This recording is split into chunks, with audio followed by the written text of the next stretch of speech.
Hello, I'm Rainey. And I'm Beth. And this is Brother Knows Quest, the podcast where I, your host, introduce my sister to the wonderful world of tabletop role-playing games. Beth, do you remember what we're talking about today? It's something that adds on to what we were talking about last time. Yes. There was either Chupacabra or something. There was two other options that I picked. I forgot what they were. Okay, it's this. Oh, look, I actually get my own copy this time. Yeah, I have a physical copy. Tiny Wastelands. Yes, it's Tiny Wastelands. Another one of the Tiny D6 books. It's written by Alan Berrigan, and Tiny D6, I haven't been saying this because I didn't notice it, but it's based on a game called the game Tiny Dungeons by Brandon McFadden, and Smoking Salamander Games. This one is also, Tiny Wastelands is published by Galleon Night Games. It is about a little over 185 pages long. It has a whole bunch of micro settings in it. I like those. Actually, the micro settings go from page 80 to 185. What's an enclave card? Okay. This is one of the few games you can buy a deck of cards. We're not going to cover much about the cards. You don't absolutely have to have them, but they are handy. I bought them, and they're fairly cheap. They're just like a stack of playing cards with different things. You randomly have something happen to the enclave you're in, or stuff like that. I don't think Tiny Dungeon has many. They might have some, like loot cards or something. I didn't have those, if that's the case. You get an introduction at page 4. Pages 6 through 19 is things like how to play, your test, obstacles, saving throws, combat, optional rules, death, sleeping, because that's a big thing. You do have to sleep occasionally. And then you're making a survivor, which is what you call them in your character, is page 20. And you go through archetypes at 22. You have your traits. And you have different traits in this, separate traits. You have trait list, you have mutation traits, and psionic disciplines. A lot of the traits in the trait list are the ones you get from any D6 game we've covered, so I don't cover all those. There are a few others, outliers because of the setting. And, of course, the mutation and the psionic ones are way different. And then you get page 43 is game mastering all the way through 77 pretty much, where you have more optional rules. This does cover vehicles and enclaves, like, your towns or whatever you decide to base this in. Pages 47 is enemy charts, and 48 is enemies. I tell you because I know that's where you like to look at sometimes. Oh, yeah. Tiny Wastelands is a minimalistic tabletop role-playing game that delivers a satisfying game experience without books upon books of rules and options. You will not find classes, levels, or experience points in Tiny Wastelands, but they do have them as the optional rules, so they actually have two different methods of leveling up. One's simpler than the other, or you can do without it if you just want to keep your character kind of as is as you level up and use items to level yourself up.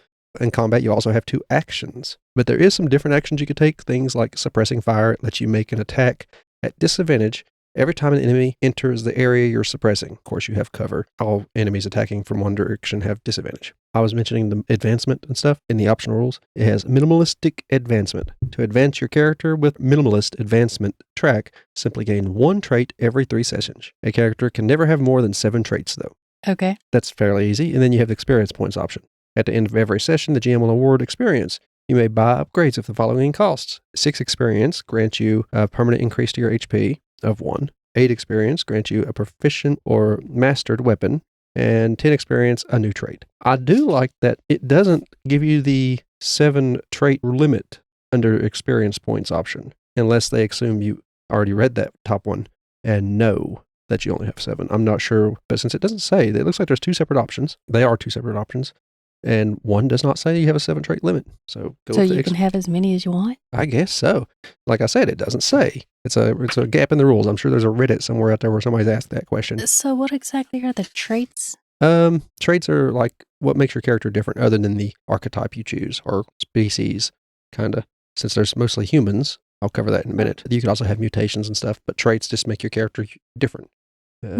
Like I'm better at setting traps, or I have great perception. What you do is you select an archetype when you create a character, 3 traits, a weapon proficiency and a mastery. You get your gear and credits, pretty much money, and a drive that keeps you going. Oh, here's the list of traits. Yeah. Now, a lot of those, like I said, are in Tiny Dungeon, the first one we covered. But the ones past that, a few in that list aren't because of the setting. You're not going to have a lot of magic stuff. You'll have other stuff because this is more of a apocalypse and not fantasy. Your archetype list, which is basically your race or whatever you are. You have normals, which are run-of-the-mill average humans. Start with 6 hit points and 1 additional trait from a trait list, so you get 4 total at the start. And then you have mutants, warped by whatever caused the apocalypse. They are distorted versions of humankind and tend to live in their own little enclaves, as they're not frequently welcome everywhere. And when you start this, you have 8 hit points, and you can select up to 3 mutation traits. If you're a normie, you can choose like 1 mutation trait, I believe, according to that rule. And you can be a scavenger, or those who wander the wasteland in the express intent to find lost bits of stuff and putting it to use. You have the skill Digger. You gain advantage on scavenging tests, and you have 7 hit points. And you have Survivor. You survive. That's it. You're the one who gets back up every time you're knocked down. And you're always prepared. You have 6 hit points. And with always prepared, you know how to survive. You gain advantage on tests to find shelter or aid. Oh. Not supplies or scavenging, though, because that is for the scavenger. You have something to say. Well, if you really can have over 7 traits, I can see why, because I didn't realize there were so many traits. Yeah, there's a lot. That's how you make your character different.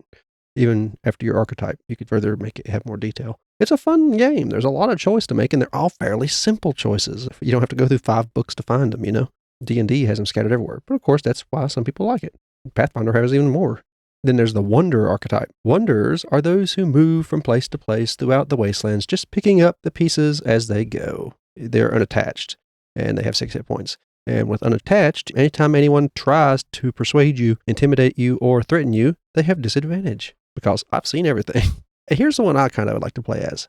The Crazy. Yeah, that's what I was getting ready to look at. Yeah, Crazy. Well, I've already looked at it, but it's on my little list of things that I find interesting. Well, do you want to read it? Crazies are the nut jobs who love what happened. Driven mad by something, crazies just go and go and go, whipping around from one thing to the next, usually in a whirlwind of violence and blood.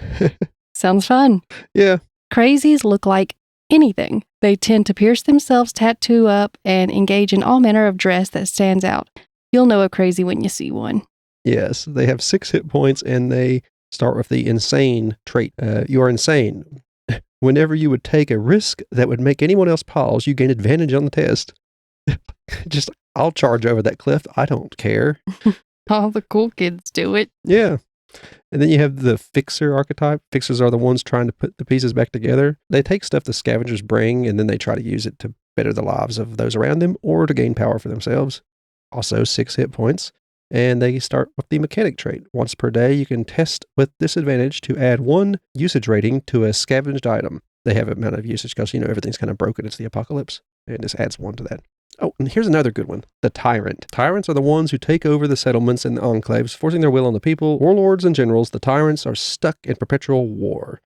Tyrants tend to dress better, tougher, or fancier than everyone else. They have 6 hit points, of course. And commanding. When you are attacked, you can impose your will on your foe. I don't think you want to do this, sir. Some of the interesting traits I highlighted, we're going to go into the trait list now because that's all the archetypes in this. They have MacGyver. I don't recall seeing it in another one. It might have been, but it could have been in Tiny Dungeon or any of them. But MacGyver. Engine oil has many uses. It also tastes great on salad. I know what to use on Joey's salad next time. Yeah, he'll love it. And provided the right pieces, you can whip up a 1-use item and aid your allies. It will grant advantage on 1 test, depending. I'm sure the DM would want you to make it be an item that would make sense to help them out for one thing or another. This would go good with the Scavenger, I'm guessing, or the Fixer, or maybe something that isn't got those 2 traits. You don't have a Scavenger or a Fixer, and you need somebody to have that kind of skill. Then you have Psionics. Also, I can kill you with my brain. You have psionic talent because of your mutation. An ancestor who had a powerful talent or a neural implant that amplifies your latent abilities. We all know what psionics are. We don't really need to go into that. But here's a mutation trait list. Warped by whatever ravaged the worlds, something odd or unusual about you at a genetic level. Remember, you can select 1 mutation as one of your trait choices as part of character creation. Freaky, quirky reflexes or genetic memory. Got a memory of screaming at me right now. It's basically your memories passed down like a bird's from your parents. You have bulging muscles, a third eye. It's kind of give you a perception increase. Bone spines. There's a lot of cool mutations like I'm never disarmed. You can produce bone spines as a melee or ranged weapon. Or you can have scales and stuff. Better defenses. Psionic disciplines include telekinesis, such as blast, hurl, shatter, and shield. There's a bunch of different ones. Telepathy, you can communicate, quail, view, weave a time, or unmake something. And then you have biomancy, which is a way of controlling organic stuff of your mind, like organic shock as your attack, enhances to make yourself certain things better. Basically, any test, actually, better. Fast, increase your speed. Heal, you can heal yourself or others. Cryomancy is the skill of, freezing things. There's a whole bunch of things here. Freeze. I think there's one called glacial. Yeah, you can make a target lose one of their 2 actions. They're slower. Pyromancy. We all know what pyromancy does. There's a whole bunch like burn, ignite, extinguish, and combust. This is a fun little, setting. You don't have to add all these into your setting. If you want it to be a more realistic setting, you can take out the psionics and the mutations if you really want to take it out and just make a apocalyptic setting. There's a ton of micro settings in the game. Did you see those? Like Floodland. If only the storms had lasted 40 days and 40 nights. If only the floods that came lasted the scant few months they did. In the old stories. The truth? Well, our truth was much worse. This is a water world setting, pretty much. You ever watch that movie? The world is covered in water? No. Okay. Well, that's what this setting was kind of like. Every setting has a few pages on it. I only cover the basics in the beginning. Then you have the Ravenous Green, another one that sounds fun. These days, the humans cling to survival in a world full of things with bigger tentacles, sharper leaves, and explosive pollen. Mutant jungles just beyond their city walls. Barely held at bay with axes and fire. And the Ravenous Green is a micro setting for those who like to tell stories about lethal mammals, birds, reptiles, insects, fungi, flowers, vines, or trees. And probably think Australia is awesome. There's a giant tulip as an enemy. Yeah. I like the green one. That sounds kind of cool on it. Like the Happening kind of situation, I guess. Did you watch that movie? No. Okay. Trees all release like a pollen kind of scent that makes people want to injure themselves permanently. I thought that was the Crazies. No, the Crazies is a virus that crashed in a swamp from a military plane. Is it? Yeah. Okay, I watched one where the trees and the wind. That was the Happening. Oh, okay, then yes, I watched it. Like people laying down in front of lawnmowers, which we do not advise. Do not do that, please. No. And then there's the Salvage, which inspired by Mad Max, Cowboys and Aliens, Fallout, Wasteland, District 9, Independence Day, V, The Dark Tower, The Border. Never watched that one. They came, they saw, they conquered. We didn't stand a chance. One day we were celebrating SpaceX. The next, our unintended invitation to anything out there was sent back with an RSVP to take our whole planet. I don't need to explain that setting very much. It kind of is an apocalypse due to an invasion. There's a bunch of others. Did you see any other you might like? Well, not setting, but I like the little quote for the opportunist. Okay. It says, "One man's failure is another man's opening to stab the idiot who failed." Yes. And there's also a trait where you can speak to animals. That's got to be a mutation or a psionic, doesn't it? It's beast speaker. I don't know what else it is. Well, it could be anything. But that was also in Tiny Dungeon. Tiny Dungeon, it made a little bit more sense. It'd be very useful in the green setting, wouldn't it? Mm-hmm. But no, that's all I really had to say about this, because there's only so many new things compared to the original Tiny Dungeon I covered before. And it intentionally is a easy to learn book, which is, like I said, why these are all going to be fairly short episodes. That's what these games are for. Quick, fast, as you've seen. Leveling up is a optional rule, something that would take time starting another game. And it's so fun to play these. I would want to run this for just a fun day. A setting you watched, or a movie you just want to sit down and replay a movie or a game like Fallout. I love Fallout. That's why I bought this, because of Fallout. Most of my apocalyptic purchases are because of Fallout, including the Fallout RPG. But this one's more affordable, and it's all in one book. And if you really want to, you can get those cards. And if you don't want to, I think for $1.20 something, you can get the PDF of the cards and just have them printed out in layers of sheet. And it says the cards are required on the back. Okay, then they are required. See, I don't know, but I bought them. That's probably why I bought them. I normally don't buy cards. And then they're Enclave deck, aren't they? Is that how that's pronounced? Enclave, yes. Okay, then yes. Which is basically your settlement. I'm guessing the cards cover, I didn't, like I said, cover the cards, but I'm pretty sure they are what's going to happen. You pull a card for each day. What happened today? We're having a food shortage, or maybe something good happens. It ain't all just bad things. But so it's pretty much a random. Yeah, it's a random table you could have rolled on. Oh, well, that's kind of cool. But instead they put it in cards. I guess so you'd have a reason to buy like cards. Like the chance cards in Monopoly, just a lot worse, or possibly a lot better. I didn't go through them all. I don't know. I would have made it a I think that part would definitely be fun. Yeah. It would add a little spice. It is fun, but when you're buying them, it's a little disappointing. You have to buy the cards too. And if I'm buying print, I will buy print cards as well.